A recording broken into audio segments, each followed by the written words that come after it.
Steve and I have a 2008 Ford Focus here in the shop. It has a 2.0 in it, and we're getting ready to change the oil in it. We're going to do an oil change on this 2008 Ford Focus. It's got a 2-liter in it, and it's got 520 motor oil. We're going to crack the cap off of it, and we'll get it up in the air, drain the oil, and change the filter on it. All right, so we got a 13 millimeter socket. We're going to crack the oil plug loose.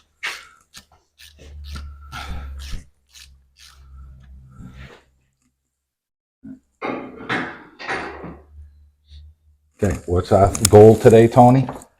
To make the biggest mess we can. No messes.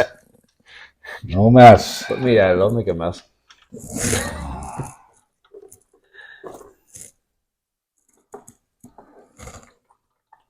The same goal on every oil change. Don't make a mess.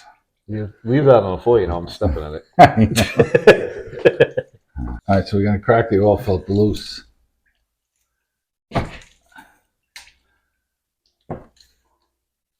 Yeah, loose. We got to get another pan so I don't make a mess.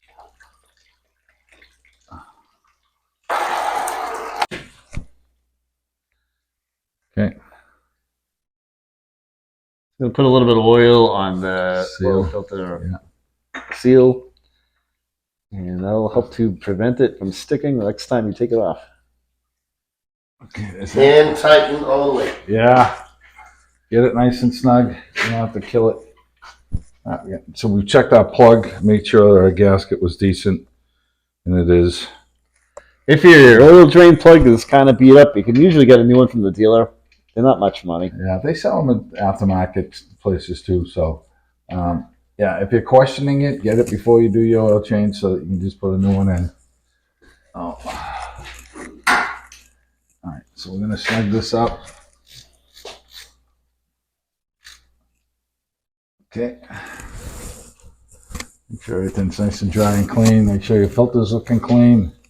So how many quarts does this take, Steve? You know? It says 4.5. We're going to get 4 in it. We're going to run it. See where we're at? Yeah. And this is 5W20. Yep. And it's not a bag of oil. Like Brian uses the Javelin in the box, I think it is. Yeah. Yeah. We've got that video on the channel. Search for Brian and his bag of oil. Brian bag of oil. Brian bag of oil. Boy, does that make sense. That's his new name. Okay. All right, we got 4.5 in there. Let's see what we got. We got no place to put this.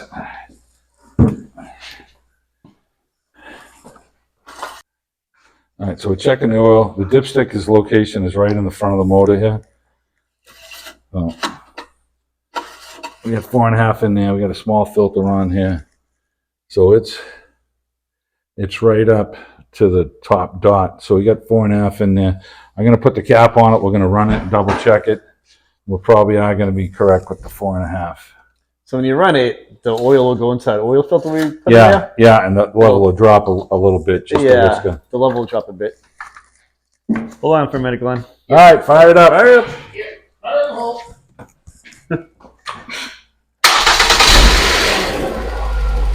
We're going to check to make sure our oil filter is not leaking. Nothing leaking under the vehicle. I don't see anything. Okay.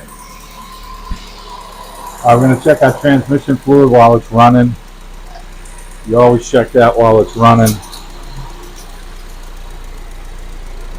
Fluid level is right up, right in between the two checks. If you had to add to it, you can put a funnel down the spout right there, add a little at a time, and bring it up to level, right? Yep, yep. All right, shut it off.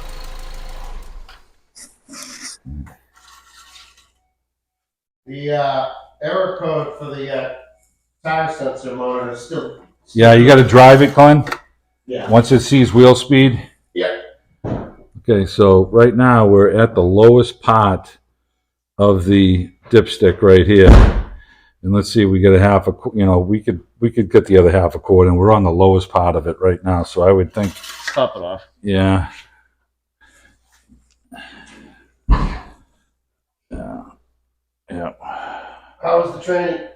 Good, it's clean too. I'm gonna put the other half quart in because it's on the lowest reading. Okay.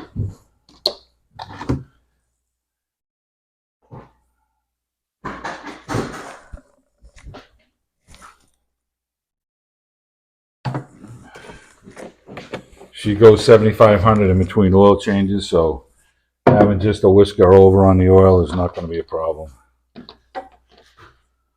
We'll check that again, see where we're at with it. Yeah.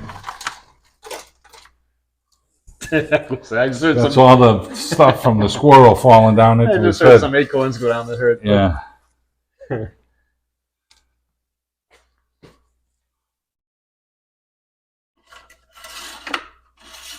And the survey says we're right at the top of the mark. Perfect. So Okay. does this take 5 quarts? 4.5, we 4.5? put the 5 in, Okay. and it gets it right to the top. So, and she's going the extended 7,500 miles. So we're good with that. All right, so we got the oil change done now. And on every service, you know, you want to check, you know, our coolant level, top off the washer fluid. We're going to check all of our fluid levels here. This is full, so we know the radiator is full. We're looking at our battery terminals to make sure the battery terminals are clean on it and tight. And these are good. Yep, they're not corroded. Yeah, That's battery pretty good looks like state. it's been changed recently. We want to look at our serpentine belt. Yeah, this is something you want to typically do every time you change your oil. Just take a quick look at this stuff. Yeah, you got to look the car over, you know, and we want to look at the serpentine belt here. And there's no, if you look down at the belt down in here, my finger is, there's no dry rots or cracks. Yeah, looks pretty good. So the belt is good. You want to look at the rib side, right? Yeah, the rib side down there. So, so that all looks good. We don't hear any funky noise when the engine's running. Brake fluid. Yeah. How are we looking on Brake the brake fluid fluid? is right there. Now the brake fluid is a little low because we just found out we need brake pads on it. So we're not gonna. It's at its level for the minimum, so it's okay. But if we overfill it now and we put the brakes on, it's gonna gush out. Yeah. So that's good for the time being. Power steering fluid. How are we on that? Power steering fluid's right here, and you can see the level right here. That's translucent. Yeah. So it's full. It's right up to the top there. Yeah, looks good. So all levels are good. The belt is good. You want to look at the hoses. Give the hoses a squeeze. Make sure they don't feel like they're really getting sticky and rubbery feeling. They got to have some firmness to them. And that looks good. There's another one down here that we can reach down and squeeze. And that feels good too. So that gives us a basic overlook of the whole car. We're going to spray our hood latch with some penetrating oil. And we're going to check all of our lights. And we're putting some new wipers on it as well on this one. So we're giving it a good look over, like everyone that you should do. You have your car, you know, you're doing your service on it yourself. Look everything over and make sure everything's good. So once you're done your service, you know that all your lights are working and everything in the hood is in good operating condition. We checked our tire pressures and set all of those, and that should do it.